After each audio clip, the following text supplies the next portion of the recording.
Hello everyone, and welcome to my General Hospital official channel. I hope everyone is having a wonderful day.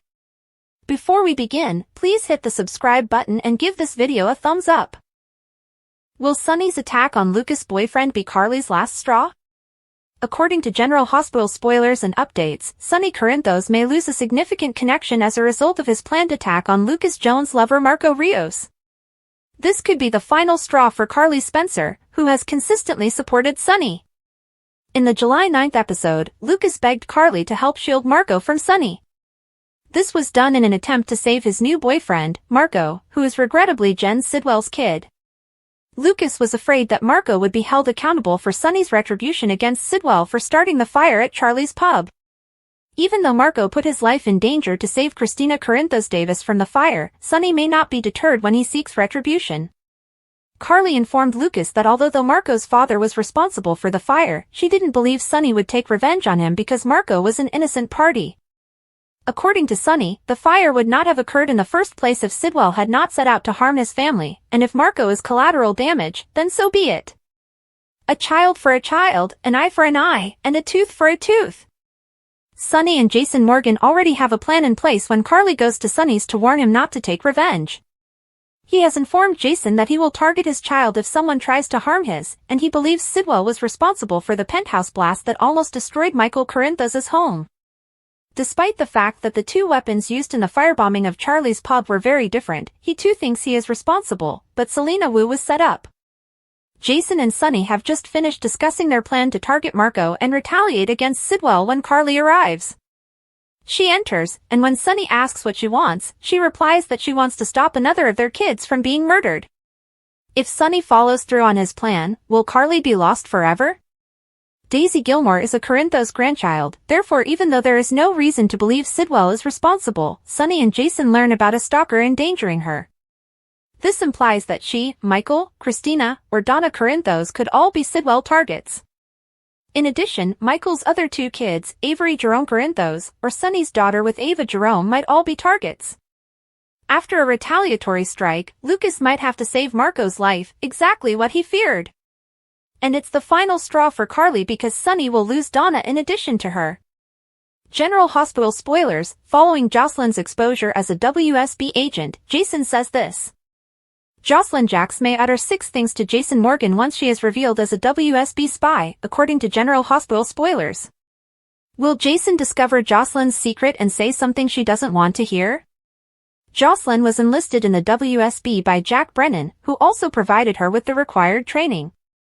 While on her first major mission, Jocelyn is currently lying to all of her loved ones, but disaster may be on the horizon. Brennan unintentionally placed Jocelyn in Jason's path by assigning her to this Professor Henry Hank Dalton probe. This is because Jason was also tasked by Anna Devane to look into Professor Dalton. Jocelyn's Easter Island story, which GH fans know was a front for her stint at a WSB training center, naturally raised some suspicions in Jason's mind. Given how the show has been setting the stage, Jason is likely to learn the truth about Jocelyn's covert career. If that occurs, Jocelyn might beg Jason to keep quiet, but will she succeed in her request? In some circumstances, Jason is able to maintain secrets, but if he can avoid it, he prefers not to keep them from Carly Spencer. Jason did, however, conceal for a time that Michael Corinthos was actually the biological father of Sasha Gilmore Corbin's child. Jocelyn might be in for a nasty shock, even though she may expect Jason will also keep her secret.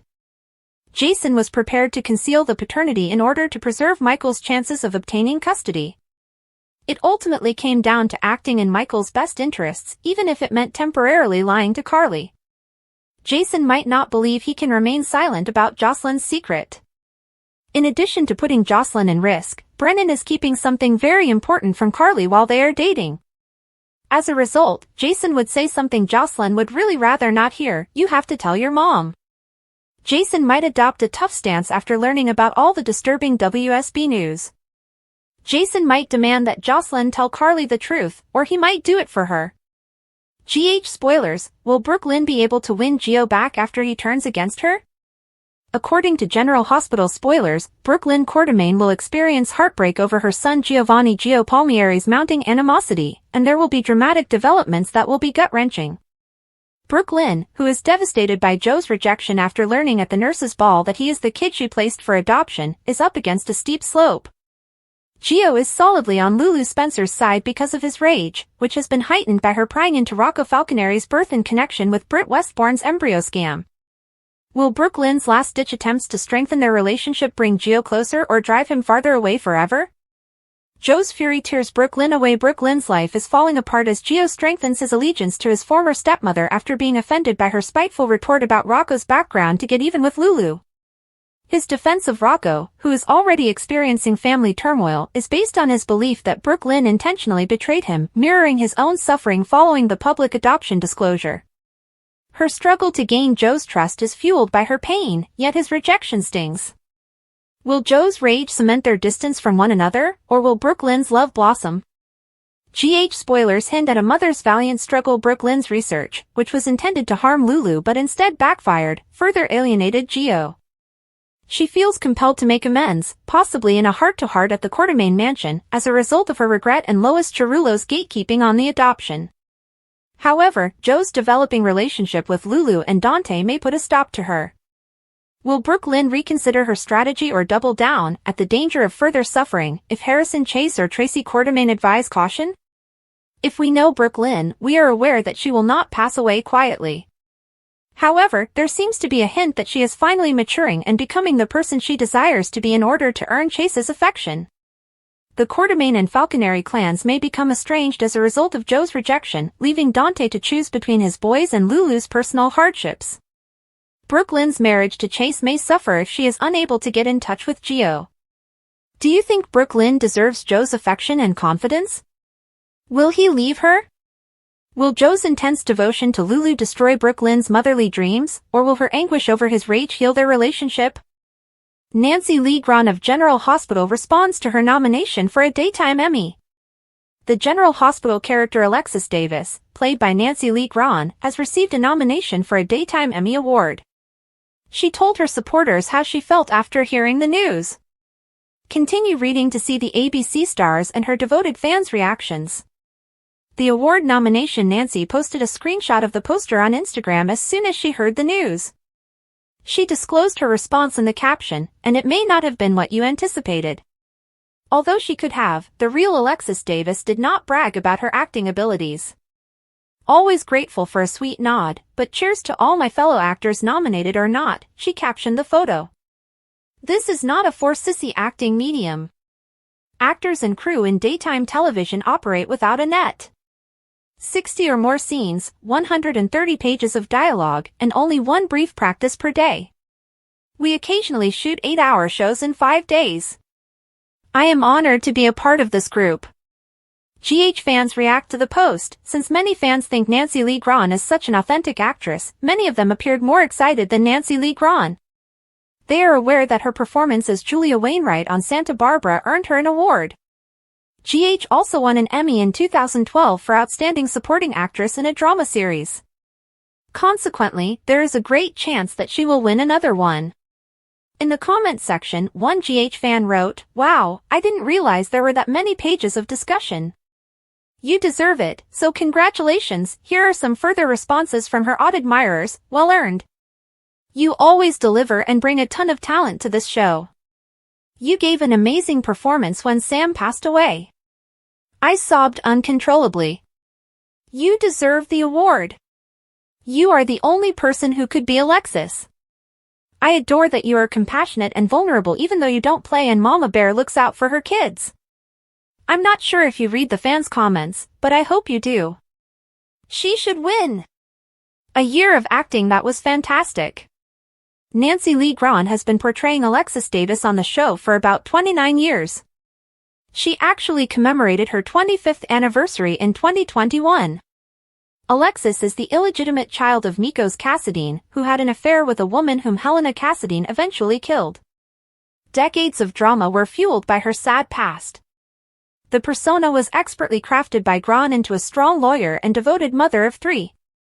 She managed to strike a balance between her personal struggles, such as substance misuse and numerous complicated relationships, and her professional achievements. Are you pleased that she received yet another award nomination? Do you enjoy seeing other actors from daytime programs get recognition? Do you find the amount of work required to shoot films astounding? Emma takes Vaughn's key, Trina dumps Kai, and Rocco emails Albrecht. Liesl Albrecht received an email from Rocco Falconeri, and Emma Scorpio Drake took Vaughn's key. This is how all of the GH action unfolded after Trina Robinson also broke up with Kai Taylor. Kai told Trina at the gallery that he told Drew Kane what Curtis Ashford was plotting, which is why Jacinda ran away. Kai thought it was the proper thing to do, but Trina was furious over his treachery. Trina claimed that Kai would never be family to her after stating that her family always came first. Trina yelled at Kai to leave after he declared his love for her. Trina appeared upset by the entire situation as Kai made his way to the door. Anna Devane wanted to get the inside scoop after seeing Emma with a man 10 years her senior, so she contacted Isaiah Gannon to be her cover at Brown Dog Bar. Ultimately, Anna broke up Emma's evening with Vaughn and subjected him to a barrage of questions. Vaughn quickly fled to the men's room when there was discussion about him working in PCU's facilities department. Vaughn picked up Jocelyn Jacks and apologized to Emma after she arrived to save him with a "it's her or me" ultimatum. To sell all of this to Anna, Vaughn and Jocelyn kissed each other after whispering about abandoning their Emma plan. Perhaps it was for the best, Anna said to Emma after remarking on how intense Jocelyn and Vaughn were. Emma nodded while glancing down at the master key that she had surreptitiously taken from Vaughn. Drew had the upper hand once more at Aurora after Curtis informed Portia Robinson that Kai had blabbed to him and ruined his Jacinda scheme. Portia essentially stomped off because she thought Curtis was putting Jordan Ashford on a pedestal and blaming her. After arriving at Brown Dog Bar, Portia became gloomy about her marriage and blamed herself. Instead, Isaiah continued to bond with Portia, acting as though perhaps Curtis was the issue. Harrison Chase was alerted by Tracy Quartermaine to the impending catastrophe of Brooke Lynn Quartermaine near the Quartermaine boathouse. Chase made it plain that he wouldn't abandon Brooke Lynn and wouldn't absolve Lulu Spencer of responsibility for her role in the quarrel. Michael Corinthos and Brooke Lynn were inside the Quartermaine home when Dante Falconeri yelled at her about the Rocco problem. Dante urged Michael to keep out of this, but Michael spoke up for Brooke Lynn because he didn't like the way he was speaking to her. Following Michael's departure, Brooke Lynn apologized and attempted to clarify that she didn't intend for Rocco to view the Britt Westbourne file. Dante noted that Rocco saw everything and was coping with a lot, regardless of what Brooke Lynn intended to happen. Brooke Lynn realized she would have to live with the fact that she had injured Rocco, which made her cry. Brooke Lynn had even more reason to be unhappy because Giovanni Gio Palmieri blamed her for what happened. But in the end, Dante became a little more understanding and hoped Gio would change his mind about dating them. Curtis informed Michael back at Aurora about the upcoming news concerning Sonny and whether or not he ended Natalia Ramirez. Michael reaffirmed that Curtis should take all necessary precautions to keep his family safe. While at Lulu's residence, she updated Laura Collins on Brooke Lynn's Brit study and how Rocco was caught off guard when he learned about his origins. Laura told Rocco that he was always loved, wanted, and a miracle for his parents after they had a lovely talk. Laura also encouraged Rocco to ask as many questions as necessary until he received satisfactory answers. Later, Rocco wrote an email to Liesl Albrecht stating that he was once her grandchild, indicating that he was also eager to hear back from her. Casting surprise on General Hospital, Kathleen Gotti returns Liesl Albrecht. Albrecht is returning to Port Charles. Following Kelly Thibault's expected return to General Hospital, Kathleen Gotti, who plays Liesl Albrecht on screen, is also returning to Port Charles. She's back! On the July 11, 2025 episode of GH, Rocco emailed Albrecht after learning that Britt had given birth to him, raising the possibility that the disgraced physician would be making a comeback. Gotti's return has now been verified. Over the past year and a half that I have not been on General Hospital, the love and loyalty expressed to me has been overwhelming, the actress told Soap Opera Digest. The fans have been devoted and persistent, pleading with me to come back and wondering when I will. I am incredibly appreciative and thrilled to be able to use Albrecht to provide them with some amusement and tale once more. It is really important to me. I became an actor for this reason, to amuse people with stories and characters. Albrecht hasn't been spotted in Port Charles since Britt passed away in 2023 after being stabbed by the Hook, who was actually Heather. Gotti's return as Albrecht could be a big hint to those who have been wondering if Thibault is returning as Britt or a new character. General Hospital comings and goings, large departure, pleasant return. On General Hospital, there will be a large departure and a pleasant return. A well-known figure is leaving General Hospital, but there will also be a joyful reunion. Here are the most recent casting announcements and comings at the ABC soap opera. Find out who veteran actress is departing the daytime drama, which well-known celebrity from the past will soon return to the program, and whether any newcomers will be joining GH in contract, recurring, or day player roles.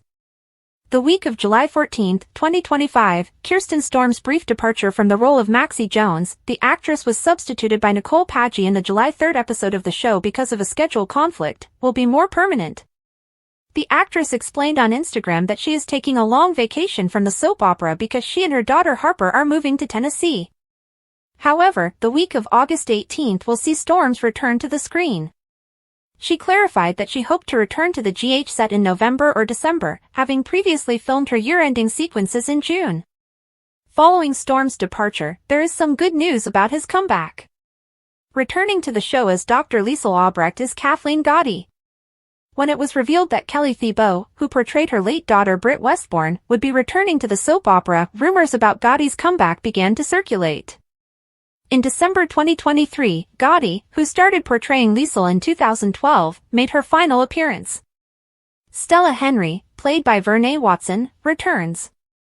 On Wednesday, July 16, she will share scenes with her on-screen nephew, Curtis, played by Donnell Turner. Finn Carr's role as Rocco Falconeri gains more screen time as the truth about his character's birth continues to dominate the narrative. Watch for this week's rerun of Dante and Lulu's Son. Far from the mayhem that simmered beneath Port Charles's surface, the gallery throbbed with subdued elegance and gentle lighting. The newest exhibit, a gorgeous collection based on Joel Sartor's most recent work, was scheduled to open inside. Joel took the microphone and thanked her and Trina for asking him to present his new book, while Ava introduced him with well-honed charm and a silky voice. This time, he concentrated on infant animals, a topic that struck a chord of tender purity in sharp contrast to the drama that was about to take place all around them.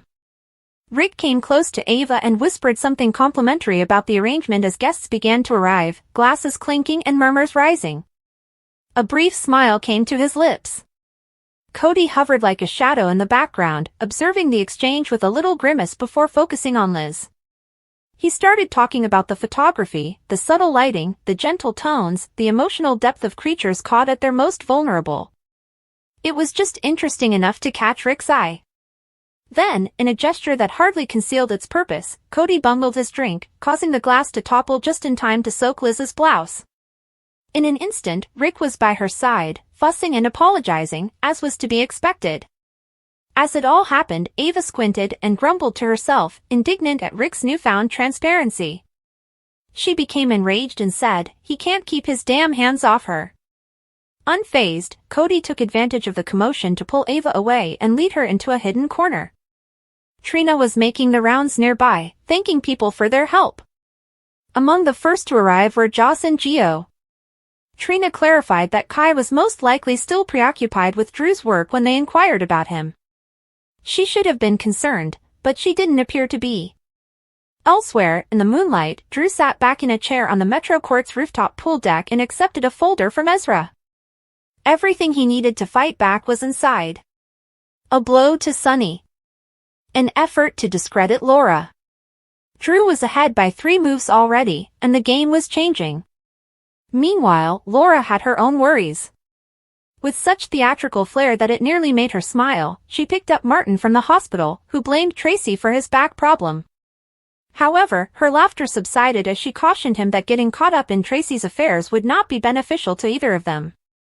It is better to concentrate on mental and physical healing. Marco later arrived to visit Lucas and gather his mother's remnants. Although she had few possessions, they were filled with memories. Neither the police story nor any medical conclusions convinced Marco. One name stood out above the others to him, Sonny. He would also never be able to forgive. As they stood just beyond the clamor of the crowd, Portia and Stella found themselves having a private talk. Although Portia's heart wasn't in it, the gallery display was the topic of the night. She revealed that Curtis had not indicated if he would be going. When a couple is feeling lost, Stella softly reminded her that sometimes all they have to do is look back and recall why they fell in love in the first place. Later, Martin gave Stella a cordial greeting and thanked her for arranging for his insurance. After an anxious glance around, she pulled him into a private nook. She had taken a risk by bending the rules and creating loopholes. They might both suffer repercussions if word spreads. Stella made it plain that the less Martin knew, the better, even if he pledged to protect her if necessary. Ezra came up to Marco outside the exhibition with a well-crafted look of pity. He promised to offer his sympathies for Natalia's passing. Whatever it took, he would see Sonny brought to justice. The journalists then arrived as planned and bombarded Marco with pointed questions. Had Sonny's mother laundered money? Was she a victim of the mob? Ezra took advantage of the situation and thrust Marco into the limelight. In an attempt to remain calm, Marco avoided answering most inquiries and referred to it as a tragedy. However, Ezra abruptly changed course and demanded to know if Laura would denounce Sonny as soon as she turned the corner. Flashlights burst. Cameras panned in. Laura spoke in a composed tone. She declined to play Ezra's game, not in front of her son, who was in mourning. Marco lost it when Ezra pressed further and disclosed that Sonny had been detained for almost a whole day following Natalia's passing. He threatened to sue Ezra if he continued to use his mother's memories for political ends. Marco then drew Laura away as he struggled with his mixed emotions. He was aware that Ezra's strategies were flawed. Shame on you, he snarled, looking Laura in the eye for standing next to Sonny. Carly was barely controlling her anger back at Sonny's. She yelled, "This war with Sidwell is endangering us all. Our children. Before someone else passes away, you must stop, Sonny." However, Sonny had already made up his mind. The threats would never stop if Sidwell was allowed to continue. Despite seeing Carly's terror in her eyes and her desperation, he refused to back down. Michael met Sasha in the Coeur d'Alene boathouse. She and Daisy were still going to escape Port Charles. "It wasn't safe, not without support," Michael replied, vacillating between holding on and protecting his kid. It would take more than a bodyguard. He was thinking of something better. He called Jason after picking up the phone. When the phone came in, Jason was already getting ready for fight at Sonny's. Carly recognized the expression on his face. "Isn't that Michael?" she inquired. Jason gave a nod. Sonny only needed to hear it to grasp it. When Jason got to the boathouse, he listened silently as Sasha described the danger Daisy was in. She had already made up her mind. She was heading out. Michael concurred. Jason only had one query, where? The response was not spoken out loud. However, Jason gave a strong nod. He would see to it that they arrived safely and in silence. Jason remained with Michael as Sasha went to feed Daisy. Michael dropped the mask by himself. He said, "I don't know how to do this. I don't know whether I'll ever see her again, so how do I let her go?" Jason was well aware of that suffering. He shared Danny and Jake's story with Michael. Concerning sacrifice. About putting safety before presence. Even though Michael had done nothing wrong, it still hurt. Felicia was updating Curtis at Aurora when Kai interrupted her to inform him that Jacinta had disappeared. Nobody was able to locate her. After leaving her flat, she vanished. Curtis was enraged. Kai, however, remained steadfast. He said plainly, "I told Drew what you were planning." Curtis became enraged. "You have no idea what you have done." Kai remained unflinching. "I am well aware of what I did. And the reason. Because Willow would have suffered if you had followed through. The children. Not only Drew." Kai revealed the truth once more when Drew showed up a short while later. Trina would need to know the whole truth, Curtis cautioned him. Kai gave a nod. "She will." Curtis turned on Drew as Kai departed. Drew, however, who now had the winning hand, remained steadfast. He made his demands clear. Print the narrative. Inform the public that Sonny was being held in connection with Natalia's death. And divulge the autopsy findings as well. Curtis's silence had cost him that. As Sidwell whispered to Jordan, Gio heard Portia return to the display. The plan was straightforward: continue the Natalia inquiry. Imply that Sonny may have sent her to Belize in order to silence her. Perhaps Natalia had killed herself instead of going into exile. Gio took it all in, and it was twisted and manipulative. Emma talked to Joss about the exhibit nearby. Then she turned and inquired about Dalton. Access to the lab is still denied. She had a date with Vaughn, so Emma nodded, grinned, and wished her good night. Still struggling for control, Rick drew Ava away. Ava narrowed her eyes and said, "You flirted with Cody just to spite me. You're projecting." Rick referred to Liz as unkind, saying, "I see how you hover around her." Ava retaliated more forcefully. The debate continued until Rick rushed away, not realizing Cody had witnessed the entire interaction. "You're just a lawyer with a schoolboy crush." Jordan talked to Portia later. She reminded her that she wasn't trying to get involved in Curtis's life. She has made a clear distinction between work and family. For a moment, Portia didn't believe her.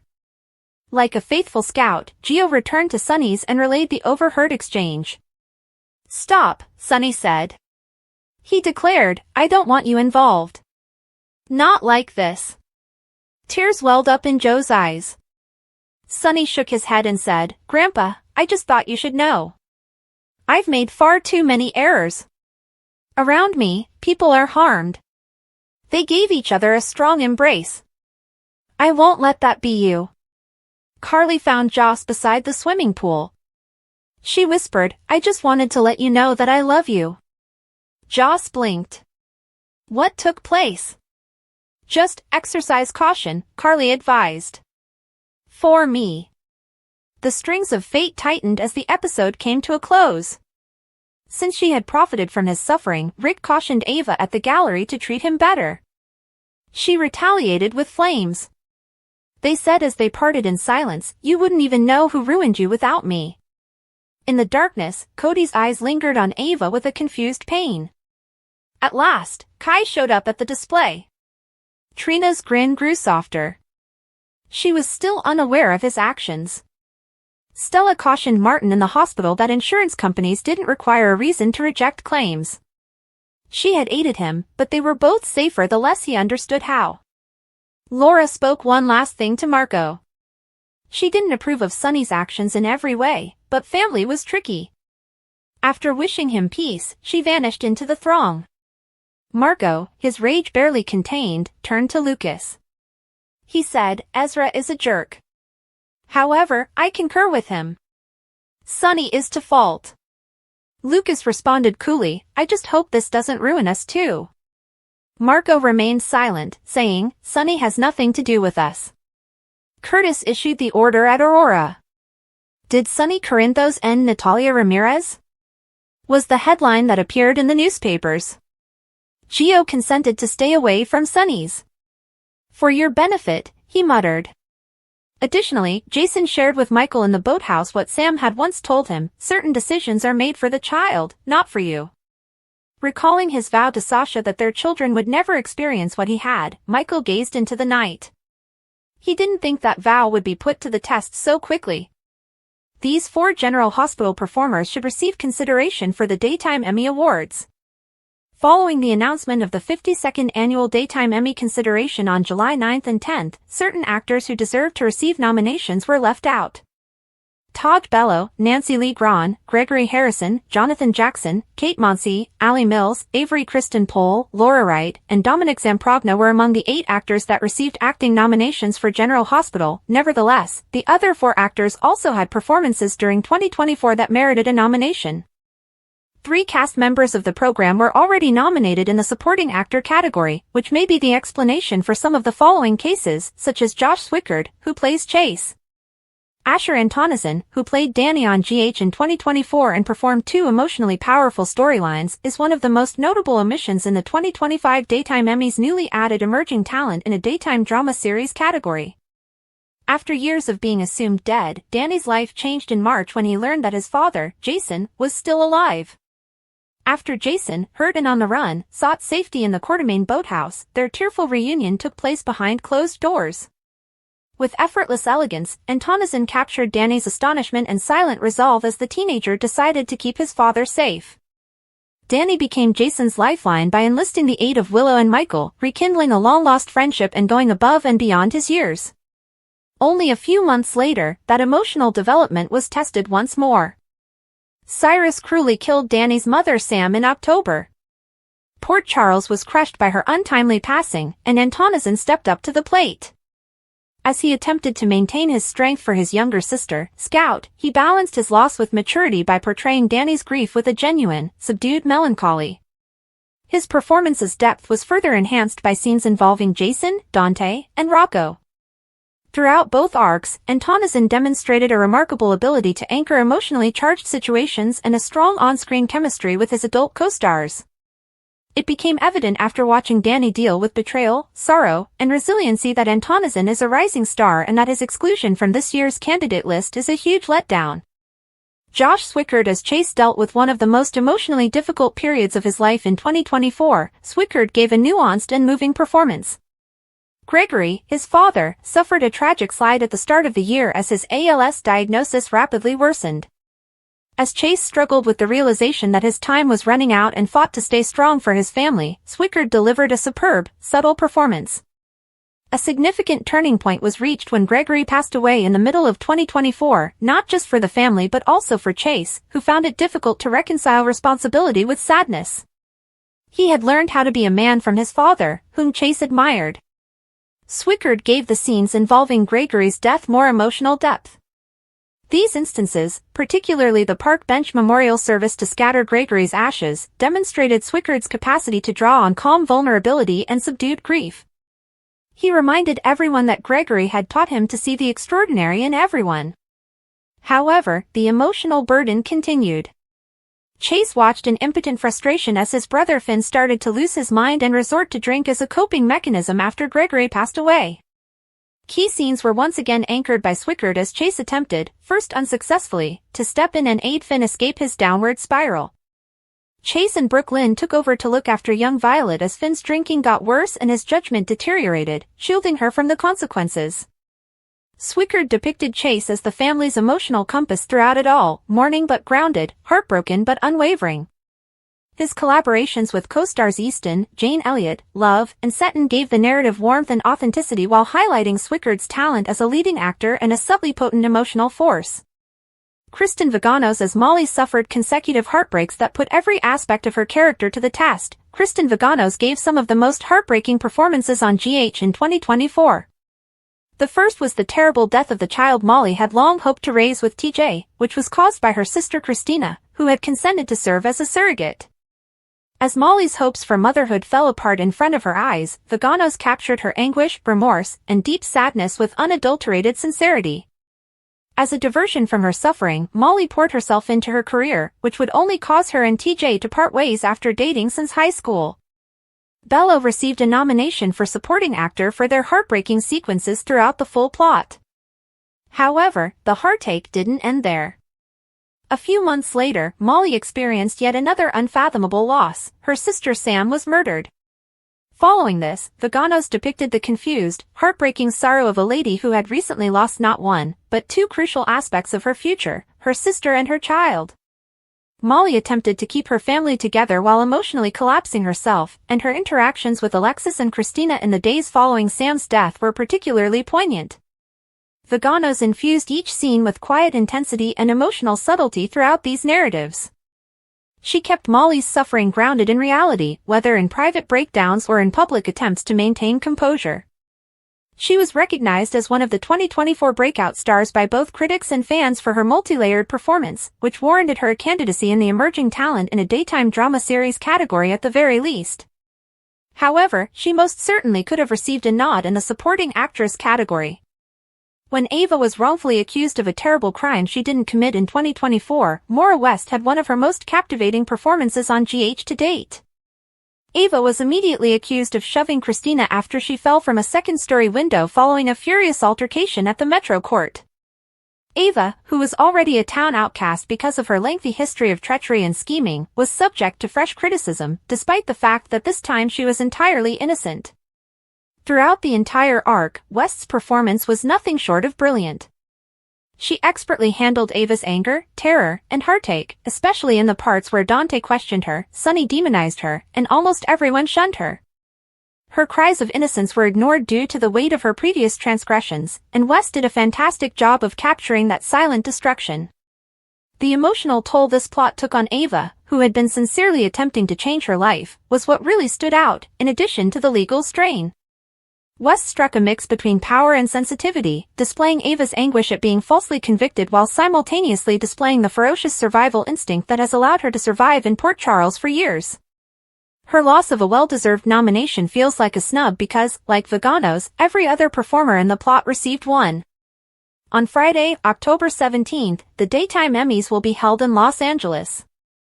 Thanks for watching. If you like this video, so please don't forget to subscribe my channel and don't miss any update.